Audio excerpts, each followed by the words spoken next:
Salut Nakama, c'est Alexandre, j'espère que vous allez bien. Alors les gars, dans cette vidéo on se retrouve pour faire une analyse de citations d'animés et de mangas. Donc en gros, c'est l'épisode 2 de ce concept là que j'ai sorti il y a la semaine dernière ou il y a 2 semaines, où j'avais du coup lancé un nouveau concept où je pouvais vous parler à cœur ouvert à propos de citations de mangas qui véhiculent quand même pas mal de valeurs, autant au niveau moral, philosophique, de réflexion, qui apportent quand même pas mal de débats et qui sont assez intéressantes à analyser. Vous avez été extrêmement nombreux après la première vidéo, d'ailleurs je te l'affiche là pour que tu puisses aller la voir avant celle-là pour bien comprendre le concept. Et ben du coup vous avez été extrêmement nombreux à liker, à la voir, à mettre énormément de commentaires avec celles que vous avez préférées, d'autres citations notamment pour que je puisse faire un épisode 2, vu que vous me l'avez également énormément réclamé. Du coup ça fait énormément plaisir de voir que ce genre de concept là que j'ai pu inventer a été très bien reçu par la communauté. Du coup c'est avec plaisir que je vous propose un épisode 2. J'ai sélectionné parmi certaines de vos propositions des citations super cool à analyser dont on va parler maintenant. J'en ai rajouté certaines pour en garder seulement 7, histoire d'avoir une vidéo plus ou moins longue comme la dernière fois, même si je préférais qu'elle soit un peu plus courte, histoire que du coup qu'elle soit beaucoup plus dynamique et plus,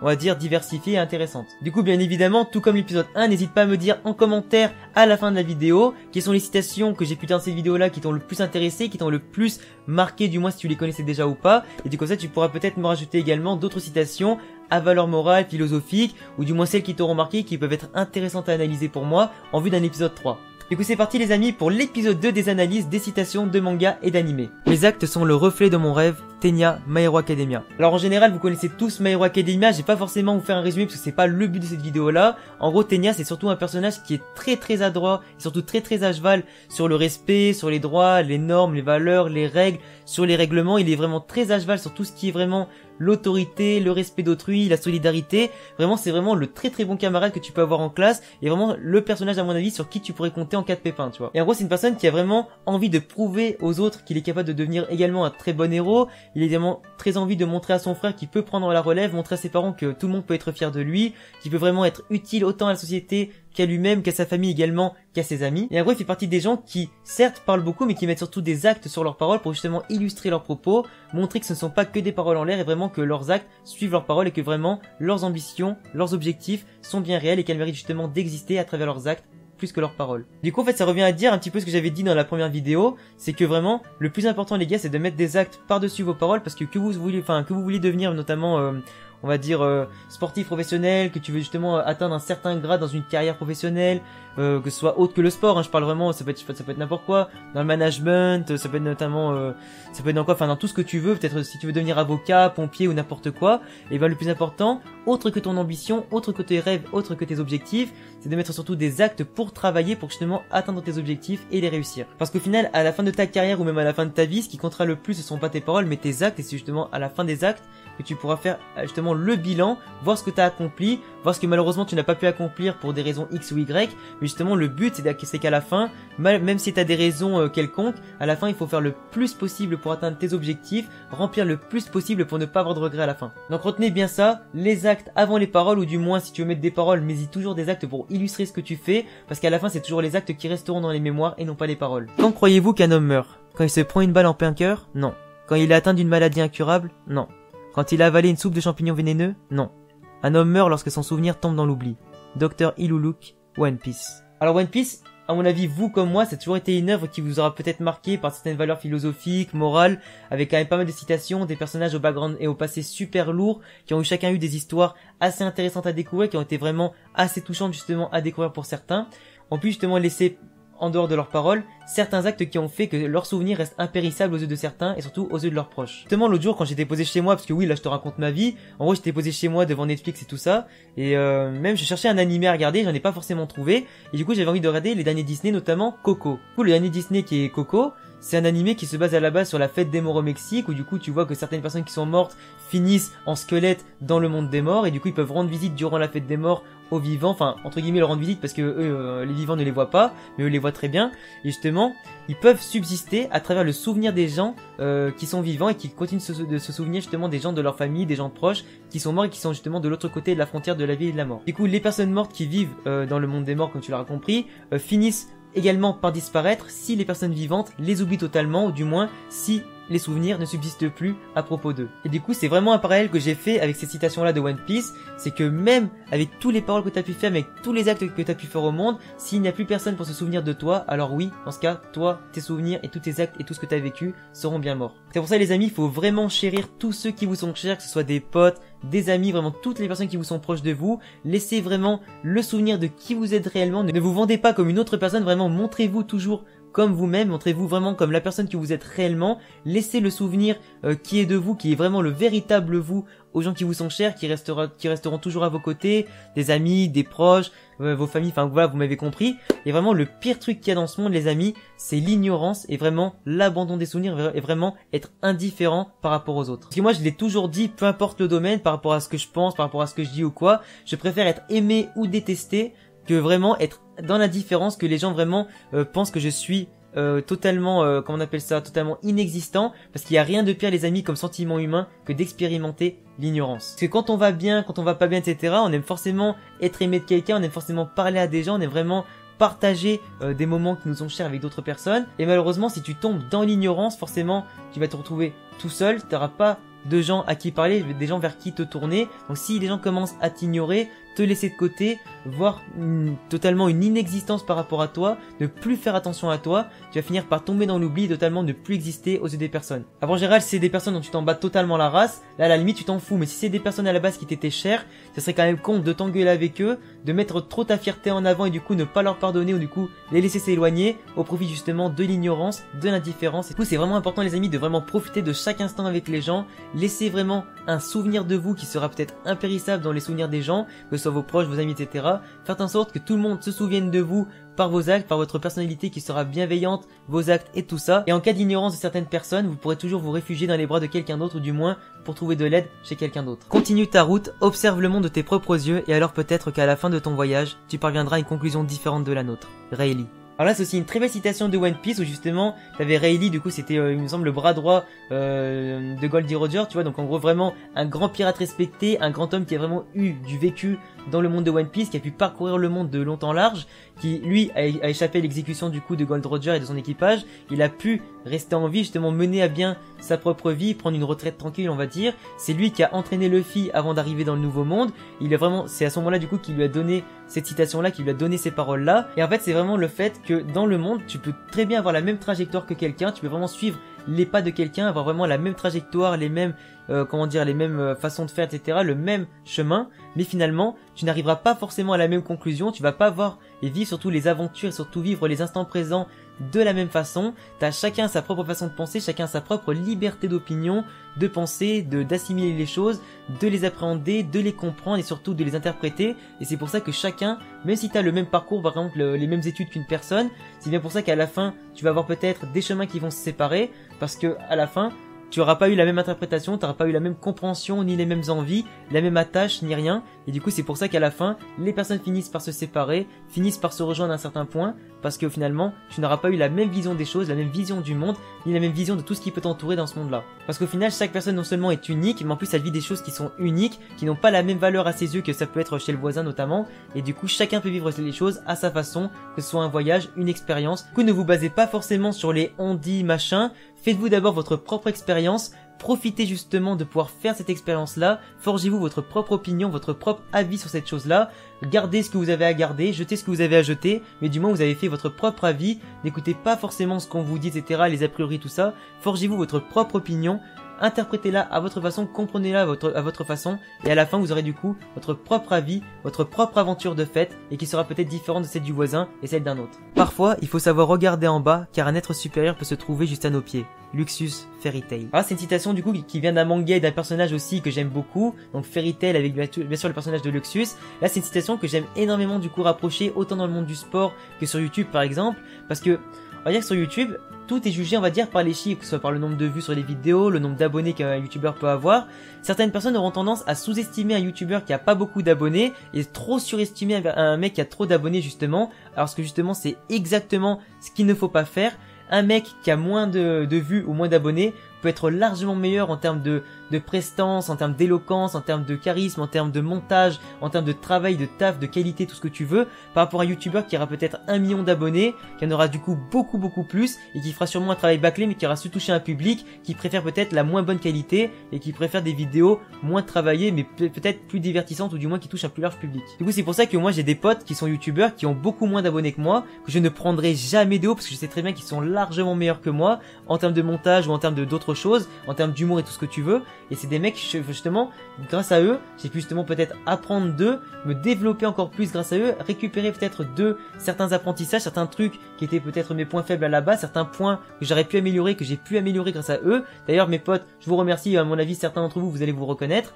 Et du coup, c'est pour ça qu'il faut jamais sous-estimer quelqu'un qui, à la base, paraît plus bas, plus petit ou plus faible que toi, parce qu'à la base, franchement, on est tous sur un pied d'égalité. Personne n'est plus petit, personne n'est plus faible et personne ne mérite d'être en dessous. On est tous au même niveau. Peu importe que t'as beaucoup d'abonnés, peu importe que t'en as pas, on est tous pareils. Ça fonctionne également pareil dans le sport, c'est pas parce qu'un mec joue à un meilleur niveau que toi, qu'il sera peut-être forcément meilleur que toi toute sa vie, tu pourras très bien le rattraper parce que comme on dit toujours, on passe plus vite du niveau 1 au niveau 50 que du niveau 50 au niveau 100. Donc forcément, peut-être qu'un jour tu auras un déclic, peut-être qu'à force de travailler justement ta technique, ton endurance, tes capacités physiques, tes capacités mentales, ta stratégie et tout ça, peut-être qu'un jour toi aussi tu pourras atteindre le même niveau que ce mec qui est bien plus haut. Peut-être que ce mec là à ce moment là il t'aura pris de haut, mais si un jour t'arrives à le rejoindre ou du moins à lui prouver que malgré que tu sois en bas, t'as plus de valeur que lui, que justement t'as assez de potentiel du moins pour t'exprimer, l'égaler ou peut-être faire au mieux de tes possibilités, là peut-être il pourra reconnaître ta valeur et justement reconnaître qu'il n'y a pas de mec plus bas que haut. Donc forcément les amis, ne sous-estimez jamais quelqu'un qui paraît en dessous de vous ou ne surestimez jamais quelqu'un qui paraît au-dessus de vous.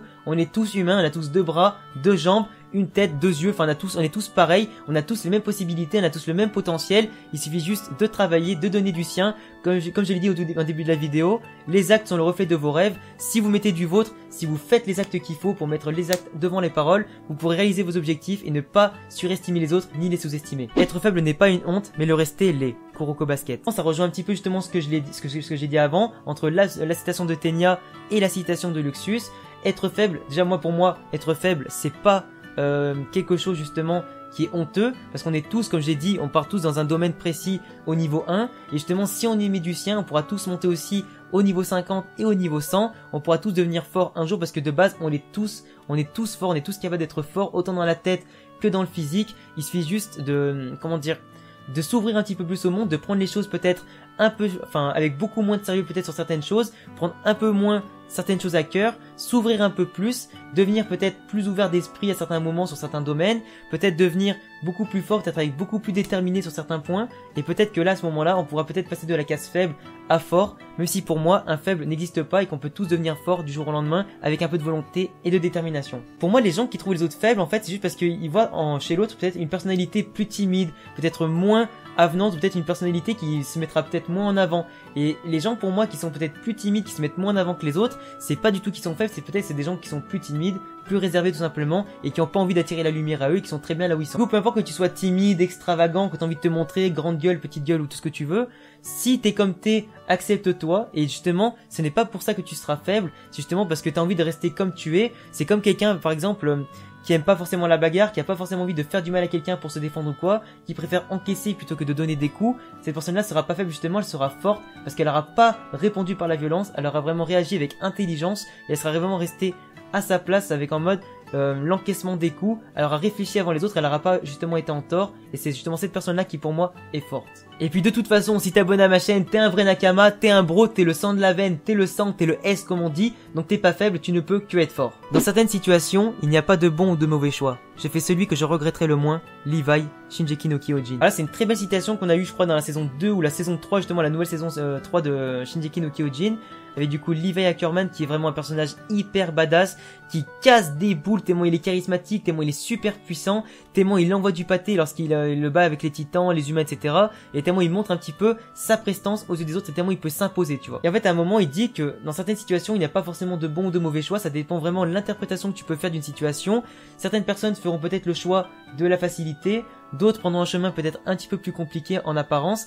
et finiront peut-être par se tromper au fur et à mesure. En fait, il n'y a pas vraiment de bon ou de mauvais choix dans certaines situations. Et voilà, ça fait très Astérix Obélix Mission Cléopâtre, tu vois. Il n'y a pas de bonne ou de mauvaise situation, tu vois. Mais pour ceux qui ont la référence. Mais sinon, Moi je pense que dans la vie, il n'y a pas forcément de choix qui peuvent te faire peut-être moins regretter qu'autre chose. Ça dépend vraiment de l'interprétation que tu as sur le moment, tes objectifs, tes motivations, ta façon d'apprendre les choses, de les interpréter et de les comprendre pour peut-être à tête reposée, prendre la meilleure décision possible, autant pour toi, autant pour l'autre personne s'il y a d'autres personnes qui sont concernées. Et